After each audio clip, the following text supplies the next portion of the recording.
Right.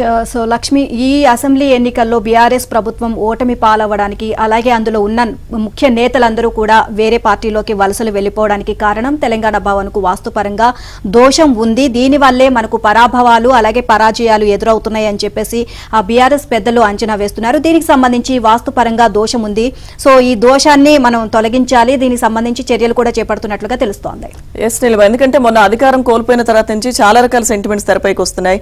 మళ్ళీ BRS TRS గా మారుస్తారని, BRS గా మార్చడం వల్ల తెలంగాణ సెంటిమెంట్ దెబ్బతినడం, అందువల్ల ఓడిపోవడం, ఇటువంటివన్నీ మనం చూస్తున్నాం. సో ఒకసారి డీటెయిల్ గా చూద్దాం. తెలంగాణ భవన్ కు వాస్తుపరంగా ఏదైనా లోపం ఉందా? అసెంబ్లీ ఎన్నికల్లో పార్టీ ఓటమికి అదే కారణమా? పార్టీ నేతలు ఇతర పార్టీలోకి తరలిపోతుండడానికి ఆ వాస్తు దోషమే కారణమా? ఇవే భావనలతో బీఆర్ఎస్ పెద్దలు ఉన్నట్లుగాను, వాస్తుపరమైన ఆ దోషాన్ని సరిచేసేందుకు నడుం బిగించినట్లుగాను సమాచారం. ఈ మేరకు బీఆర్ఎస్ రాష్ట్ర కార్యాలయానికి వాస్తు సరిచేయడంలో భాగంగా ఈశాన్యం వైపు గేటును పూర్తి స్థాయిలో తెరిచారు. ఇక నుంచి ఈ గేటులో నుంచే నేతల రాకపోకలు సాగనున్నాయి.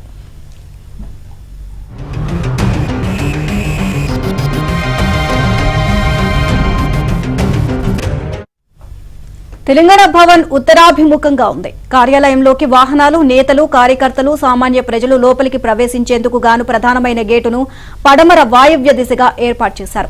ఇప్పటిదాకా రాకపోకలన్నీ ఈ గేటు ద్వారానే సాగాయి. అయితే ఇది వాస్తుపరంగా సరికాదు అనే భావనతో తూర్పు ఈశాన్యం వైపు ఉన్న గేటును పూర్తి స్థాయిలో సిద్ధం చేస్తున్నారు. ఈ గేటును గతంలోనే లాంఛనంగా ఏర్పాటు చేసినా ఉపయోగించేవారు కాదు. ప్రస్తుతం వాస్తు మార్పు దృష్ట్యా ఈ గేట్లో నుంచి రాకపోకలకు అనువుగా అన్ని ఏర్పాట్లు చేస్తున్నారు.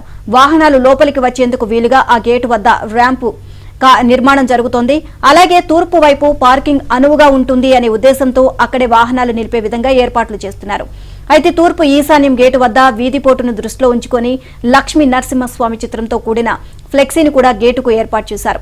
వీటితో పాటు ప్రాంగణం లోపల కూడా అవసరమైన మేరకు స్వల్ప మార్పులు చేర్పులు చేస్తున్నారు. అయితే ఈశాన్యం వైపు గేటును పూర్తి స్థాయిలో సిద్ధం చేయడానికి ట్రాఫిక్ సమస్య కూడా ఓ కారణం అని పార్టీ వర్గాలు చెబుతున్నాయి.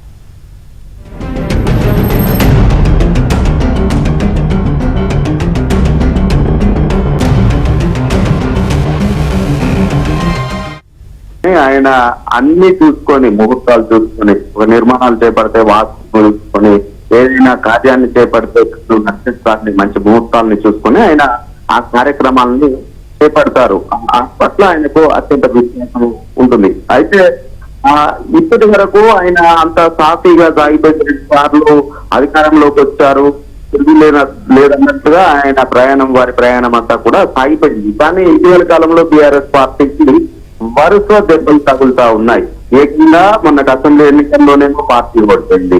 ఇక పార్టీలో ఉన్నటువంటి నేతలు వరుస పెట్టి కాంగ్రెస్ పార్టీలోకి, బీజేపీ పార్టీలోకి పెడతా ఉన్నారు. బీఆర్ఎస్ పార్టీకి సంబంధించినటువంటి నాయకులని చుట్టూ నేతలు వెంటాడుతా ఉన్నాయి. సో ఈ పరిణామాలన్నింటి నేపథ్యంలో మళ్ళీ మరొకసారి బీఆర్ఎస్ పార్టీ అధినేత కేసీఆర్ వాస్తుపరమైనటువంటి అంశాలపై ఫోకస్ పెట్టారు. ఇవే ఏమైనా ఇబ్బంది కలిగిస్తున్నాయా, ఇప్పుడు జరుగుతున్నటువంటి ఇబ్బందులకు ఇవే ఏమైనా కారణమా అనేటువంటి కోణంలో దృష్టిని సారించారు. అందులో భాగంగా వాస్తు పండితులను కూడా సంప్రదించినటువంటి నేపథ్యంలో తెలంగాణ భవన్ కు కొన్ని వాస్తు మార్పులు చేయాలి అని చెప్పి వాస్తు పండితులు సూచించినట్టుగా తెలుస్తా ఉంది. సో ఆ మేరకు ఇప్పుడు తెలంగాణ భవన్ కు వాస్తు మార్పులకు శ్రీకారం చుట్టారు బీఆర్ఎస్ పార్టీకి సంబంధించినటువంటి నాయకులు. అందులో భాగంగా తెలంగాణ భవనం ఉత్తరముఖంగా ఉంటుంది. భవనానికి సంబంధించినటువంటి ప్రధాన ద్వారము ఉత్తరం వైపు ఉంటుంది. కానీ భవనం లోపలికి వెళ్లేటువంటి మార్గం మాత్రము ఇప్పటి వరకు వాయువ్య, వాస్తవానికి 2 గేట్లు ఉంటాయి ఆ భవన్ లోపలికి వెళ్ళడానికి. ఒకటేమో వాయువ్యం వైపు ఉంటుంది. అంటే ఇప్పుడు బసవతారకం క్యాన్సర్ హాస్పిటల్కు వెళ్ళేటువంటి రోడ్డు వైపు ఉంటుంది. ఇప్పుడు ఉన్నటువంటి పూరి జగన్నాథ ఆలయం పక్కన వైపు నుండి ఒక గేట్ ఉంటుంది. మరొక గేట్ ఏమో ఇప్పుడు కొత్తగా నిర్మించినటువంటి పోలీస్ కమాండ్ కంట్రోల్ రూమ్ ఏదైతే ఉంటుందో అది ఈశాన్యం వైపు, అటువైపు ఒక గేట్ ఉంటుంది. అయితే ఇప్పటి వరకు ఈశాన్యం వైపు ఉన్నటువంటి గేట్ నిరుపయోగంగా ఉంది.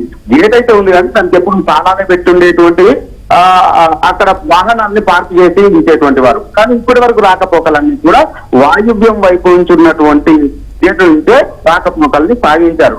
కానీ వాస్తు పరంగానైతే ఇంత ఈశాన్యం వైపు నుంచి ఉన్నటువంటి గేటు ద్వారానే రాకపోకలు సాగిస్తే కనీసం అటు నుంచి ఎంట్రీ ఇచ్చి ఇటు వాయువ్యం వైపు ఉన్నటువంటి గేటు నుంచి ఎగ్జిట్ ఇస్తే బాగుంటుంది అని చెప్పి ఏదో వాస్తు పండితులు సూచించినట్టుగా తెలుస్తా ఉంది. సో ఈ నేపథ్యంలో దాన్ని ఇక్కడ ఉపయోగంలోకి తీసుకురావడానికి అవసరమైనటువంటి ర్యాంప్ నిర్మాణ ఏర్పాట్లు అయితే అక్కడ చేస్తా ఉన్నారు. మరి కొద్ది రోజుల్లోనే దాన్ని ఉపయోగంలోకి తీసుకొస్తారనేటువంటి ప్రత్యేక బీఆర్ఎస్ పార్టీలో ఉంది. Right, thank you Narasimharao.